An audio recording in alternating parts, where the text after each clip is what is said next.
Good morning, everyone. Good morning, everyone. There we go. There's the crowd that I know and love. Friends, it is a good morning. It is a great morning. I want to thank Jess. I want to thank the entire board. Thanks for the very gracious and wonderful introduction. Yvette, thank you so much for helping out, young woman. And I want to thank just all the volunteers and folks who came together this morning to make this breakfast possible in honor of the great John Walsh, who I had the privilege and honor of meeting and getting to know when I was running for state rep years and years and years ago up in the Merrimack Valley. Yes, that is a place in Massachusetts, just so everyone knows. I hail from the great city of Methuen. John came and met with me up there when I was running for office for the first time. He extended nothing but love and support and was very gracious. I'm forever grateful for his mentorship and guidance, and I want to thank everybody for carrying on that spirit here today, supporting and uplifting our democratic values.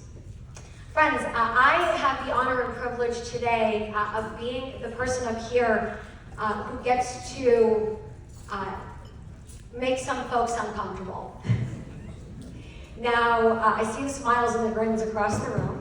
Y'all may have heard I've been taking on some unique challenges in state government within our own party, and that those challenges have brought additional challenges, and that things have been disrupted a little bit amongst the Democratic Party and in our state government. And I'm here today to talk a little bit about that and talk about what we as a party can do to make sure that the same authoritarian style of governance, the same dictatorship that does very much exist at the federal level, that our Attorney General was talking about, and that I'm sure we're going to hear about from folks at the federal level, that does not happen here in Massachusetts as well. That we do not here in Massachusetts succumb to the temptation of going along to get along because we happen to be the party in control right now and submit ourselves to an authoritarian dictatorial style of governance in our own state government at our own state house. Friends, as your state auditor, I campaigned for alongside of many of you who helped to collect signatures for a ballot question to audit our state legislature. And thanks to you, and you know who you are in this room who helped to collect those signatures, and you know who you are who voted for that. To the tune of 72% of the vote, we passed that the state auditor, hello, yours truly, is supposed to, by law, be auditing our state legislature now. You voted for that.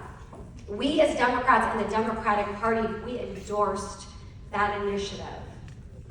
And now fast forward, while we are fighting for great proposals like same-day voter registration, that Secretary Galvin was up here talking about, and that I am strongly supporting, as I did when I was a legislator.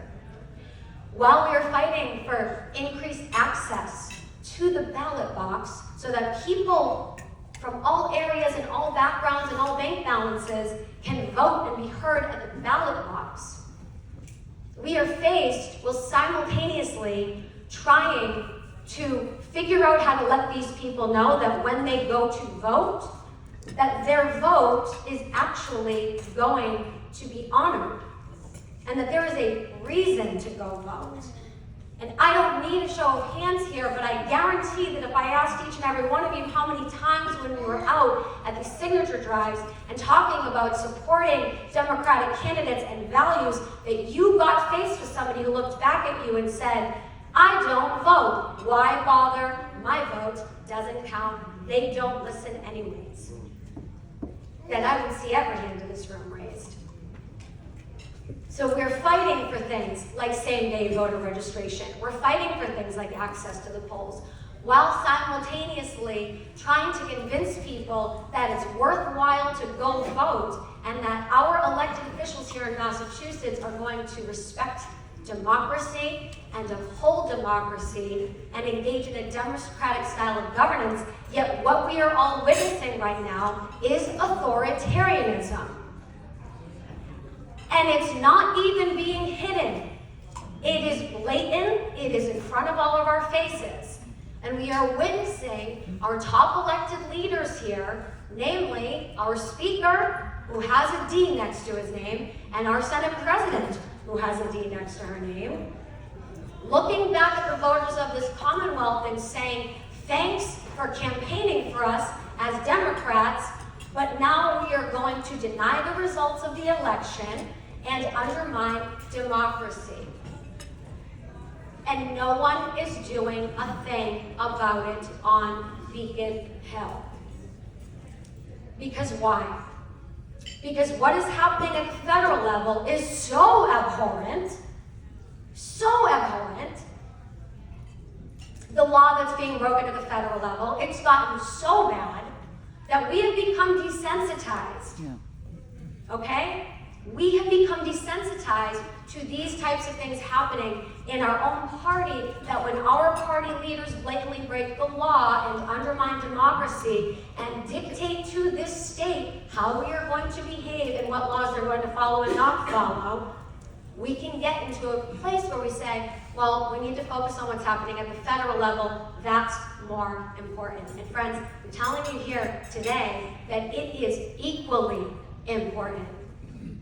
Because as I said at the convention, we have a lot of folks, and I know it makes people uncomfortable, but we have a lot of folks who have a D next to their name, but treat that D like it doesn't stand for Democrat, and it instead stands for dictator. It's not okay. It's not okay. And I am here today to bring that discomfort to us as a party so that we can look in the mirror. Because what the Attorney General said was correct. She said, no one is above the law. And that's why our Attorney General's office is suing everyone at the federal level right now to stand up, to say, wrong, unacceptable. But I am calling us as a party and as party leaders and as elected leaders to also stand by our values that no one is above the law right here at home, and tell the Speaker and tell the Senate President that they are not above the law either. Thank you for that one little clap there, Sheila. I see you and I love you for it. And I'll take it. Because friends, what I'm talking about, it makes us uncomfortable. And I am okay walking in that discomfort, and it's okay to feel uncomfortable. But I assure you, nobody's more uncomfortable in this room right now than me. Yeah. Okay? Nobody. Okay? Thank you. And what I'm going to ask is that while we're taking a long, hard look at the mirror about how we can do better in our own party to stand by the values that we claim all the Republicans and unenrolled should stand by, that we hold ourselves to the same standards, that we walk with a spirit of integrity, because integrity matters, friends. It matters.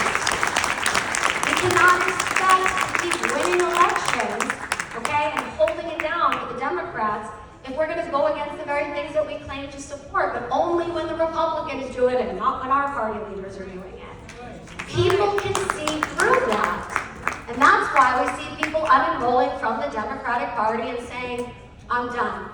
They're done with both parties because they see the hypocrisy.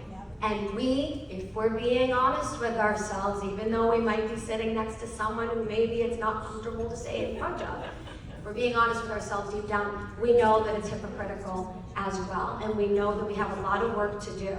So I'm asking you for your support in this upcoming election cycle for the next ballot question that I am working on. And Jess, I see you, my woman, I'm closing it up soon.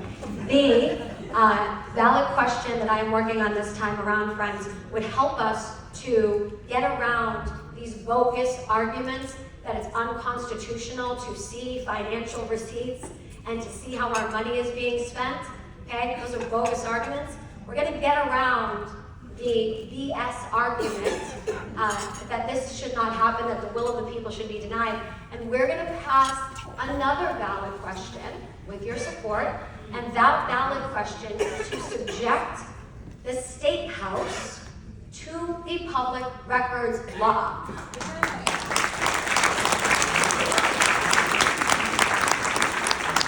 Every document that I have been trying to get access to, every single one, I haven't asked for text messages or emails or anything of that nature.